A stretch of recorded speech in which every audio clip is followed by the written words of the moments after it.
ఈ అమ్మాయి పేరు సౌందర్య అంటూ అమ్మవారిలా పూనకం వచ్చి మాట్లాడుతూ ఇటీవల సోషల్ మీడియాలో ఫేమస్ అయింది. అసలు ఎవరి సౌందర్య? ఈమెకు నిజంగా మహిమలు ఉన్నాయా? నటిస్తుందా? ఎందుకు ఇలా మాట్లాడుతుంది? ఫండ్ రైజింగ్ కోసమే సౌందర్య అమ్మవారి అవతారం ఎత్తిందా? ఊర్లో గుడి కట్టడం వెనుక కుట్ర ఉందా?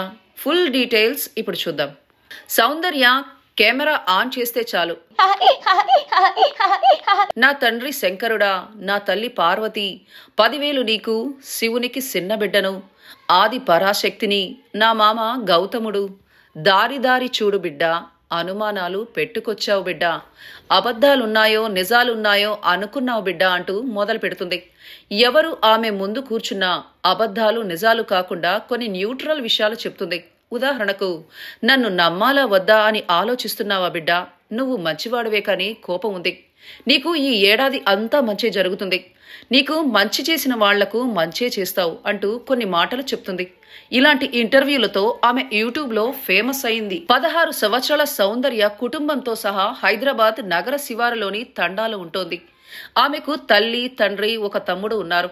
10వ తరగతి పూర్తి చేసిన సౌందర్యను ఇంటర్మీడియట్ చదువు నిమిత్తం హాస్టల్లో చేర్చారు. హాస్టల్కు వెళ్లిన తర్వాత కొంతకాలం బాగానే ఉన్న సౌందర్య హఠాత్తుగా ఒకరోజు అర్ధరాత్రి ఆమెపై దెయ్యం వాలినట్టు వింతగా ప్రవర్తించింది. అర్ధరాత్రి హాస్టల్ కిటికీ నుండి బయటకు చూస్తూ వింత శబ్దాలు చేసింది. తాను అమ్మవారిని అంటూ హాస్టల్లో ఫ్రెండ్స్ కి చెప్పడంతో వాళ్లంతా నవ్వుకున్నారు. తర్వాత కొద్ది రోజులకు సౌందర్య సెలవుల నిమిత్తం ఇంటికి వెళ్లింది. ఇంటికి వెళ్లిన తర్వాత మరింత వింతగా ప్రవర్తించింది. ఒకరోజు అర్ధరాత్రి ఇంటి నుండి బయటకు వెళ్తానని గట్టిగా కేకలు వేసింది. ఇంట్లో నుండి అర్ధరాత్రి బయటకు వెళ్లడానికి వీల్లేదంటూ తల్లిదండ్రులు వారించడంతో గట్టిగా కేకలు వేసింది. అలా తెల్లవారే వరకు హడావిడి చేసింది. తెల్లారిన తర్వాత నార్మల్గానే ఉండటంతో తల్లిదండ్రులు ఊపిరి పీల్చుకున్నారు. ఆ మరుసటి రోజు కూడా మళ్లీ గొడవ చేయడంతో తల్లిదండ్రులు తమకు తెలిసిన మంత్రగాళ్ల వద్దకు తీసుకెళ్లగా తాయెత్తులు కట్టి గాలి ధూళి వంటివి ఉన్నాయని, తగ్గిపోతాయని చెప్పారు. అలా కొద్ది రోజులు ఇంట్లోనే ఉన్న సౌందర్య ఒకరోజు అర్ధరాత్రి బయటకు వెళ్తానని గట్టిగా అరిచింది. వద్దని గట్టిగా చెప్పినందుకు తల్లి గొంతు పట్టుకొని గట్టిగా నొక్కింది. దాంతో తల్లిదండ్రులు భయపడ్డారు. చేసేదేమీ లేక తల్లిదండ్రులు సౌందర్యను బయటకు తీసుకెళ్లారు. అలా తమ పొలం వరకు సుమారు 2 కిలోమీటర్లు నడిచి వెళ్లిన సౌందర్య అక్కడ కాసేపు పూజలు చేసి తిరిగి తెల్లవారుజామున ఇంటికి వచ్చేది. ఇలా కొద్ది రోజులు చేసిన తర్వాత ఊరి చివర తమ పొలంలో రేణుక ఎల్లమ్మ విగ్రహం ఉందని, ఆ విగ్రహం ఉన్న చోటే తనకు గుడి కట్టాలని చెప్పింది. రేణుక ఎల్లమ్మ తల్లి తనలో ఉండి మీతో మాట్లాడుతుందని ఊగిపోతూ చెప్పింది. దాంతో తండ్రి తండాలోని పెద్దలతో విషయం చెప్పాడు.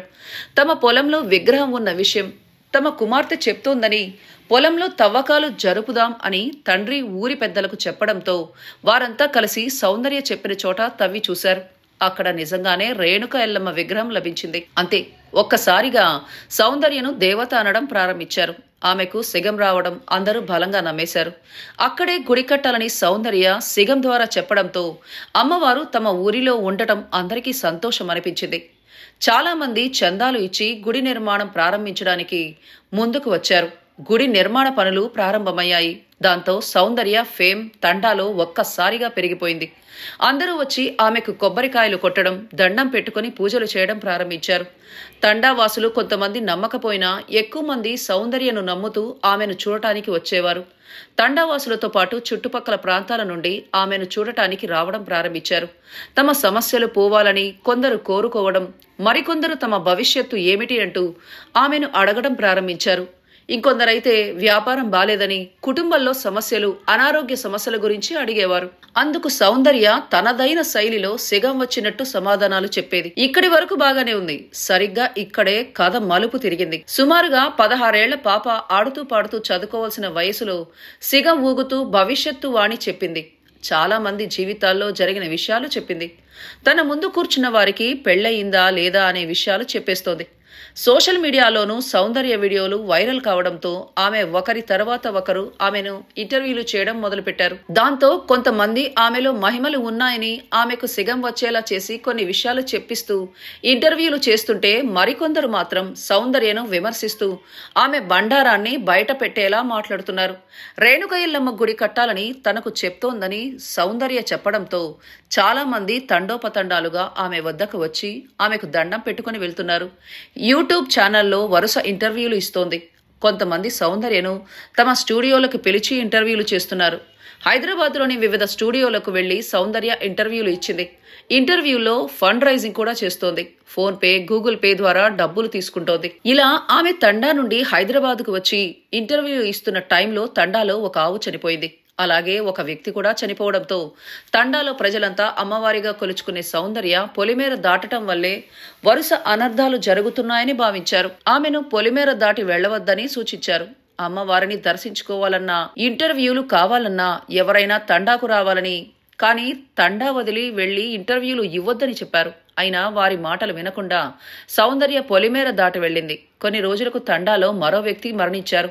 దాంతో సౌందర్యపై తండాలో వ్యతిరేకత మొదలైంది. ఆమె ఇంటర్వ్యూలో మాట్లాడుతూ మా తండాలో చేతబడులు చేస్తున్నారని చెప్పడంతో తండావాసులు కూడా ఆమె పట్ల ఆగ్రహంగా ఉన్నారు.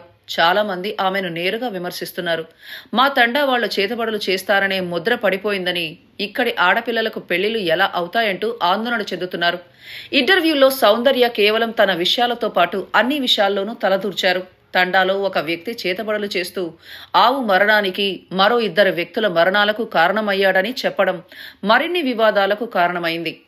సింగర్ శృతి ఇంట్లో పరిస్థితుల వల్ల ఆమెను అనరాని మాటలు అంటూ చెడ్డదానివని, తప్పు చేస్తున్నావని హింసించారని సౌందర్య వెల్లడించింది.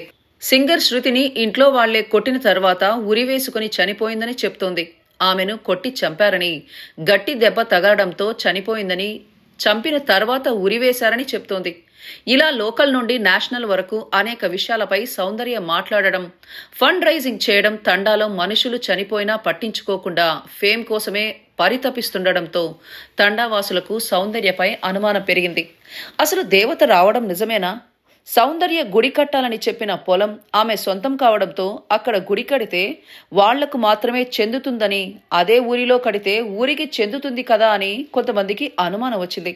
దాంతోపాటు అసలు పొలంలో సౌందర్య, ఆమె కుటుంబ సభ్యులే విగ్రహాన్ని పాతిపెట్టి సిగం వచ్చినట్టు నటించి ఊర్లో అందరి ముందు విగ్రహాన్ని బయటకు తీశారా అనే అనుమానాలు వ్యక్తమవుతున్నాయి. అలాగే ఊరిలో ఓ వ్యక్తి చేతబడి చేస్తున్నాడని ఆరోపించిన సౌందర్య గట్టిగా ప్రశ్నిస్తే తప్పు మాట్లాడానని, తనను క్షమించాలని చెప్తోంది. ఏవైనా అడిగినప్పుడు కొన్ని అబద్ధాలు చెప్తూ దొరికిపోతోంది. ఇలా ఆమెకు నిజంగా మహిమలు లేవు, సిగం రావడం అనేది ఒక నటన అని అందరికీ అర్థమైంది. మరోవైపు సౌందర్య కూడా ఎవరైనా గట్టిగా ప్రశ్నిస్తే అసలు తనకు సిగం రావడమే అబద్ధమని చెప్పేస్తోంది. ఇంతకాలం తమను మోసం చేసిందా అంటూ తండావాసులు ఆమెను వ్యతిరేకిస్తున్నారు.